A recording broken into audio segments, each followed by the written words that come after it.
Selamat pagi, siang, dan malam para penonton yang saya hormati. Berbeda dari audiobook sebelumnya, audiobook kali ini disusun sebagai bagian dari ujian tengah semester mata kuliah pengantar ilmu hubungan internasional.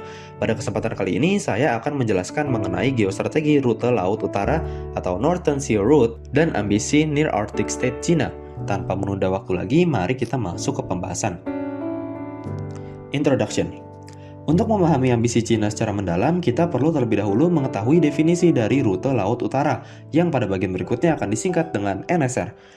NSR adalah jalur yang membentang lebih dari 5.600 km di sepanjang pantai Rusia di Samudra Arktik. Jalur ini membentang mulai dari Laut Barents di barat, melewati Laut Kara, Laptev, Siberia Timur, hingga Selat Bering di timur. Jalur ini menghubungkan Samudra Atlantik dengan Samudra Pasifik tanpa harus melewati jalur konvensional seperti Selat Malaka dan terusan Suez.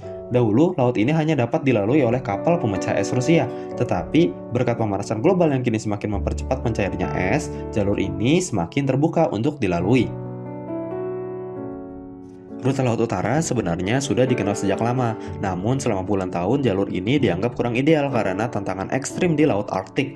Mulai dari es tebal, cuaca buruk, dan navigasi yang sangat sulit. Bahkan di era modern, sebagian besar kapal yang melintasi NSR adalah kapal-kapal Rusia, terutama kapal pemecah es bertenaga nuklir milik Rusia. Namun segalanya berubah dengan cepat. Pemanasan global menyebabkan es di kutub utara mencair semakin banyak, terutama pada musim panas.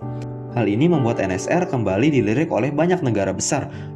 Bagi Rusia, wilayah ini adalah halaman belakangnya yang sangat strategis, bukan hanya sebagai rute pelayaran, tetapi juga sebagai gudang sumber daya alam yang melimpah, mulai dari minyak hingga gas alam. Salah satu negara yang paling agresif melihat peluang di Laut Utara adalah Cina. Meskipun Cina tidak memiliki wilayah di kawasan Arktik, Beijing secara resmi mendefinisikan dirinya sebagai Near Arctic State atau negara dekat Arktik. Artinya, Cina mengklaim memiliki kepentingan langsung dan hak untuk terlibat dalam urusan Arktik. Cina juga telah menginvestasikan miliaran dolar di kawasan ini, terutama melalui kerjasama erat dengan Rusia di proyek-proyek energi Arktik. Bagi Cina, NSR sangatlah strategis karena menjadi rute alternatif yang jauh lebih pendek dan efisien untuk mengirim kapal-kapalnya menuju Eropa, sehingga mengurangi ketergantungan pada jalur tradisional yang rawan konflik. Pembahasan. Terbukanya peluang besar NSR ternyata juga memicu persaingan geopolitik yang semakin ketat. Bagi Cina, jalur ini menjadi strategi pelayaran jangka panjang yang sangat penting.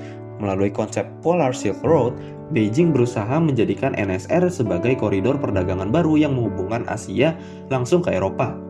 Investasi Cina di proyek energi Rusia seperti Yamal LNG dan Arctic LNG 2 pun disambut baik oleh Moskow. Sementara itu, negara-negara NATO tidak tinggal diam melihat semakin eratnya kerjasama Rusia-Cina di Arktik. Meskipun tidak memiliki wilayah langsung di NSR, aliansi ini meningkatkan kehadirannya melalui patroli laut dan udara yang lebih intensif, serta melakukan latihan militer skala besar bersama negara-negara yang berada di wilayah utara, seperti Denmark melalui Greenland, Islandia, Swedia, dan Finlandia.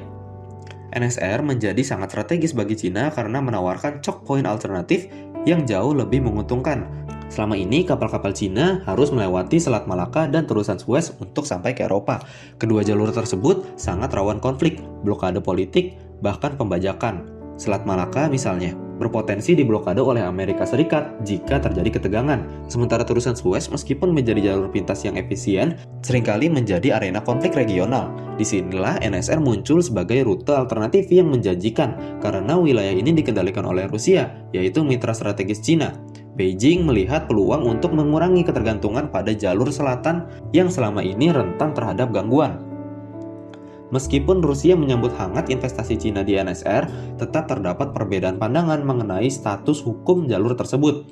Cina cenderung menganggap NSR sebagai jalur pelayaran internasional yang seharusnya dapat diakses secara bebas oleh semua negara. Sebaliknya, Rusia berpendapat bahwa rute ini merupakan bagian dari perairan internalnya berdasarkan Konvensi Hukum Laut PBB atau UNCLOS tahun 1982, khususnya pasal 234 yang mengatur wilayah es. Klaim ini memberi Rusia hak untuk mewajibkan izin, pengawalan, dan biaya bagi kapal asing termasuk kapal-kapal Cina. Hal ini menunjukkan bahwa meskipun hubungan Beijing dan Moskow terlihat hangat, tetap terdapat perbedaan visi yang menjadi tantangan bagi Cina di Arktik. Penutup. Rute Laut Utara bukan sekedar pelayaran baru yang tercipta karena pencairan es Arktik. Ia telah menjadi pertarungan geopolitik dan ambisi strategis di abad ke-21. Bagi Cina, NSR merupakan pintu gerbang menuju diversifikasi rute perdagangan, pengurangan risiko choke points tradisional, serta perluasan pengaruh sebagai Near Arctic State. Kerjasamanya dengan Rusia membuka peluang besar, namun juga menghadapi tantangan hukum dan persaingan dengan NATO yang semakin waspada. Sekian pembahasan dari saya, mohon maaf jika terjadi kesalahan. Terima kasih sudah menonton.